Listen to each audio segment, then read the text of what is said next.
So I've survived 43 years of riding a motorcycle. Here's some advice to newer riders. It's good advice. Number one, always buy the bike you love. Doesn't matter what it costs, irrespective of the price, always get the bike you love.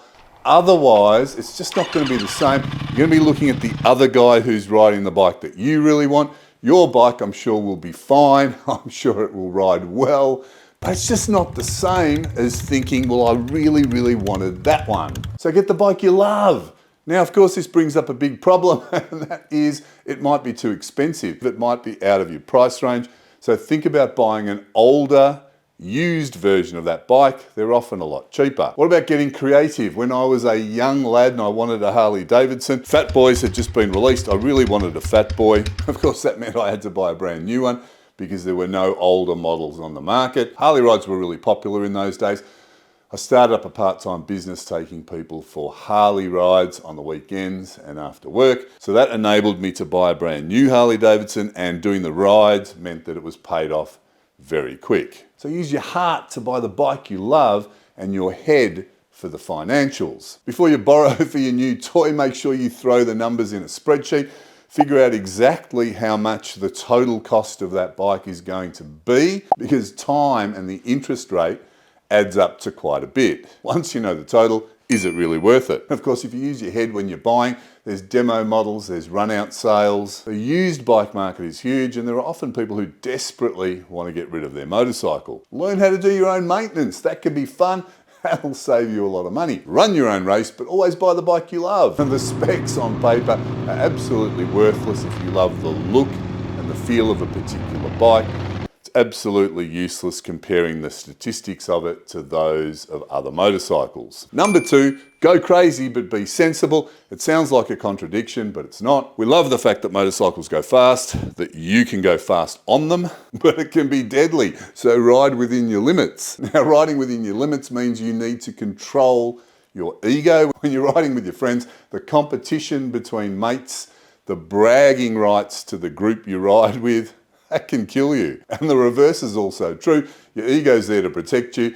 It instills people with fear when it's not really necessary. It's fear that makes you tense up. It's fear that takes away your ability to be fluid on a motorcycle, and that's necessary. You've got to learn to reel that fear in and to control it. When you go crazy on your motorbike, it's a good idea. No, it's a great idea to wear safety gear. Like this Resurgence jacket I'm wearing, like these fantastic Resurgence jeans. I don't know if you can see them in the frame. Oh, there we go. Now, the weather's really warm here, and on the weekend I was sitting next to a fellow motorcyclist who was wearing another brand of jeans that were double layered. It was sweltering, and he was complaining about how hot he was. I let him touch, just for a moment, the magic of my Resurgence jeans, which are single layered. The protection's weaved into the material, so they only need a single layer. Single layer means I was comfortable all day, not sweltering in the heat. Now, as magic as the very safe Resurgence gear clothing is, nothing can compete with old not dead supporter gear. It won't save you in an accident, but you're going to look really cool wearing it, because the skull and crown represents the middle finger salute to the world, the conquering of death and ill health, the spunk that only motorcycle riders have got. Now, number three, make friends on bikes. The social side of motorcycling can be absolutely fantastic and rewarding. Other people can be a great resource, a fountain of knowledge, an enormous amount of help, and stacks of fun. That can make or break motorcycling. One of the most common reasons people give up motorcycling, because the majority of people don't stay in motorcycling that long. And the reason is they don't have anyone to ride with.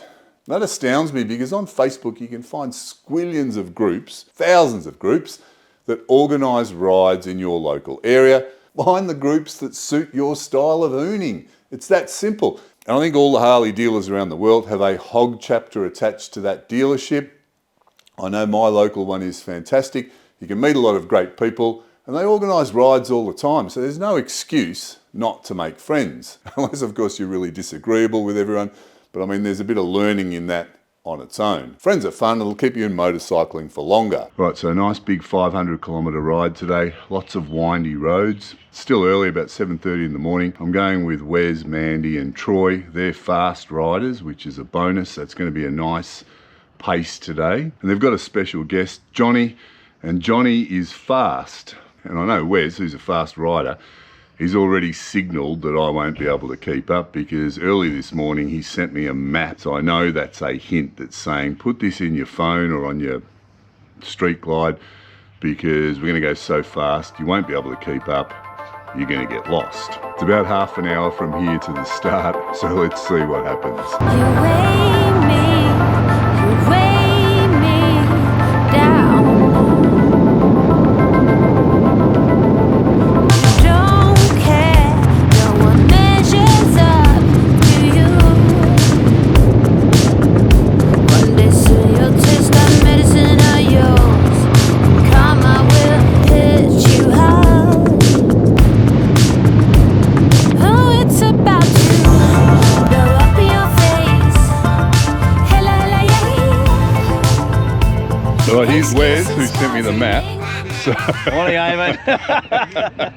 Great ride today, organised. so let's meet Johnny. Here he is.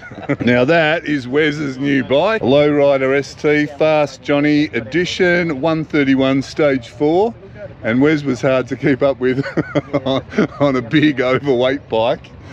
So it's going to be a big day. Looking serious there. You got me feeling like a firebolt high in the sky. Looking like a thunderstorm, boy. Here we go, go. You're easy to remember, so hard to forget. Baby, it's a coward way you strut. How could I not? Now this is going to be fun. I'm going to jump on Wes's Fast Johnny with the 131 Stage 4, and Wes is going to go really slow on my bike On the street glide. because he won't be able to keep up. Worship every inch your feet have touched. Baby, run away with me.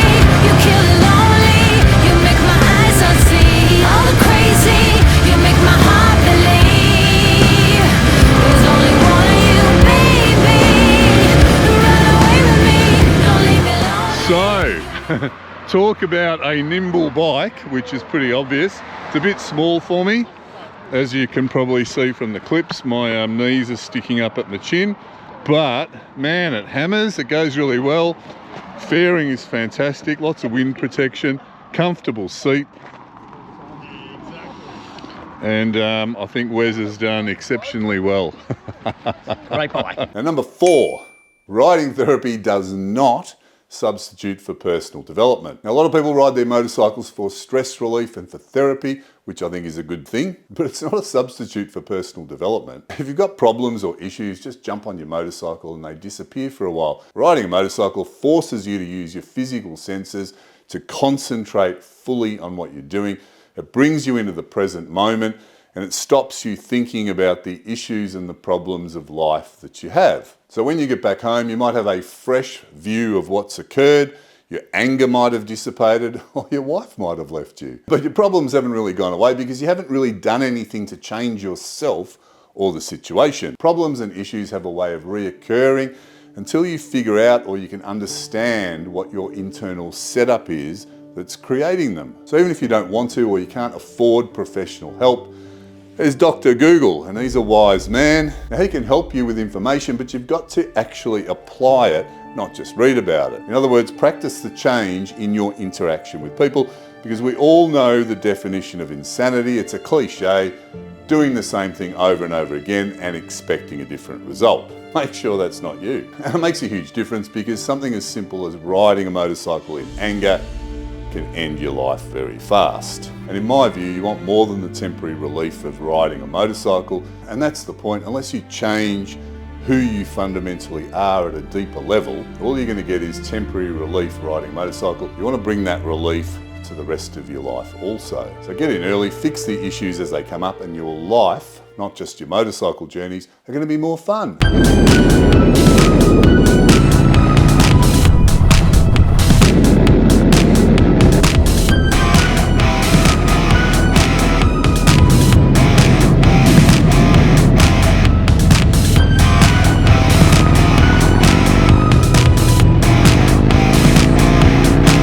And I can give you a clue that there is no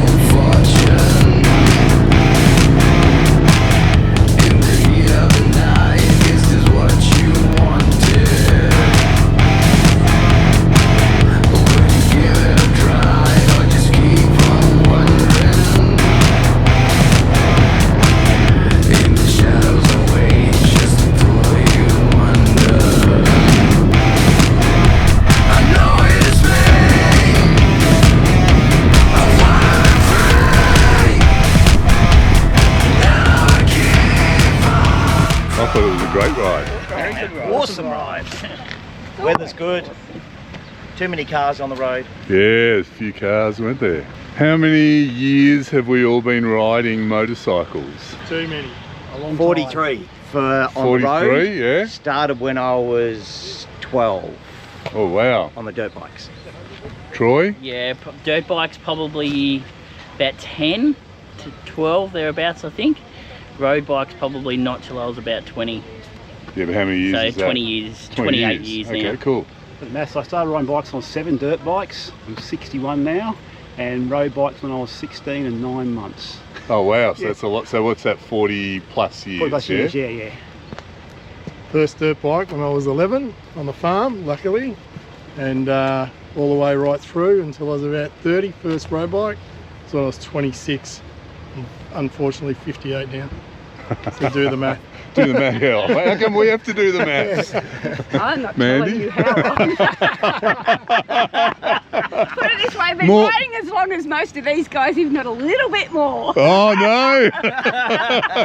Tell you, but you have to kill it. What have we got to say? Ride at your own pace and Ride don't it, worry yeah. about anybody else's doing, but be aggressive. Be aggressive. Yes. Oh, Yeah, don't try and keep up with everyone. 'cause it's- okay. So isn't that contradictory? Well- Ride your own race, but be aggressive. You don't have to be Oh. pace, not race. You don't have to be Sorry, a you- silly rider Yeah. to be aggressive. Okay. Cool. Just be All right. confident, maybe more Confident. confident. Yeah. No, I aware. agree. Be Yeah. aggressive, Yeah. but yeah. Okay. Be aware of your surroundings. What's around you. Yeah. Watch out for the other traffic. Don't buy anything that's too big for you. Buy Yeah, something that's fair within enough. your means and Yep. something that you can handle the weight of, because there's nothing worse than riding a bike that's too heavy for you and you look like a dill and you're going to come off. So you're saying the road glide is pretty light then? No, I'm saying the road Girl's glide is. bike. I'm saying the road glide is right on my limit. But at my age, I reckon the fast Johnny's looking good for the next one. First big bike was a Quintana.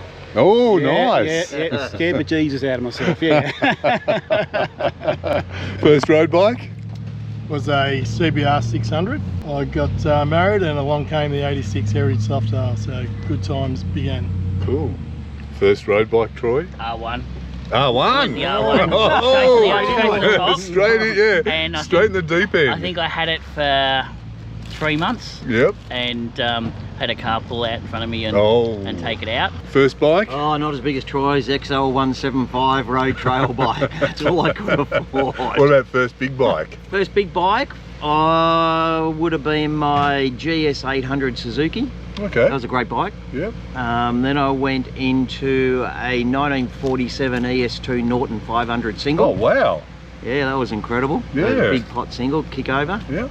Mandy, what about you? Well, I didn't take Tony's advice and bought my brother's Quacker 900. Oh!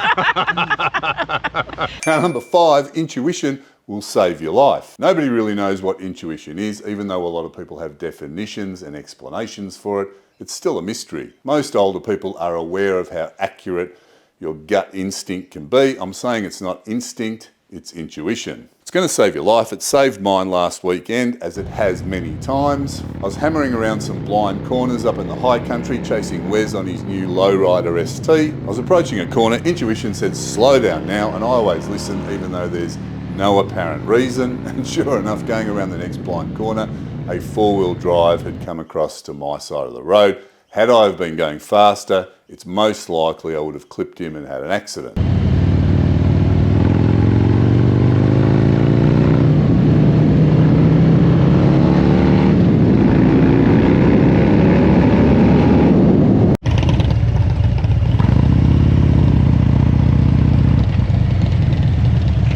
Lucky that wasn't closer to the corner.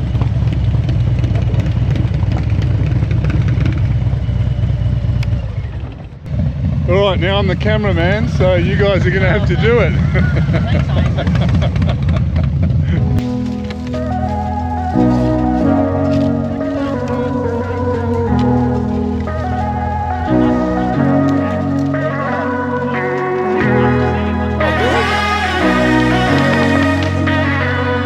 Oh, it's great. Beautiful. When you walk in the street alone and nobody can hear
period in your life where you think motorcycling is too dangerous. Perhaps you've got that feeling that you're going to die. You should listen. It might be your intuition talking, but there's a big but to that. Now, that's recently happened to two good riders I know, and it's happened to me before as well. I do believe you should listen, but I don't think you should give up motorcycling completely.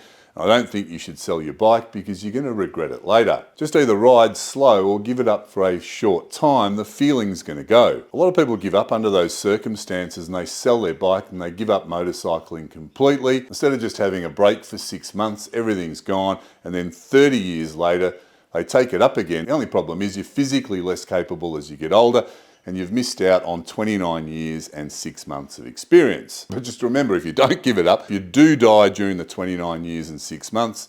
It's not my fault. This video is for entertainment purposes only. Anyway, I think if you get that type of feeling, you should look internally and externally at your life. Things might have changed. You might have just had your first child and you're thinking differently. A friend might have just had an accident and you're not feeling right about motorcycling. Just pause for a little bit. Think about the long term, not the short term. Things will be fine later on. So intuition definitely works. I use it all the time. If you don't have it and you want to get it, all you've got to do is listen to yourself talk, but not join in the conversation. Let those thoughts pass. If you do that for long enough, your mind will clear and it'll leave a space for intuition to shine through. It's a superpower. Anyone can access it. So use it for good, not evil. Using all that's left, somewhere in your chest, on your sweetheart hidden mist. Oh.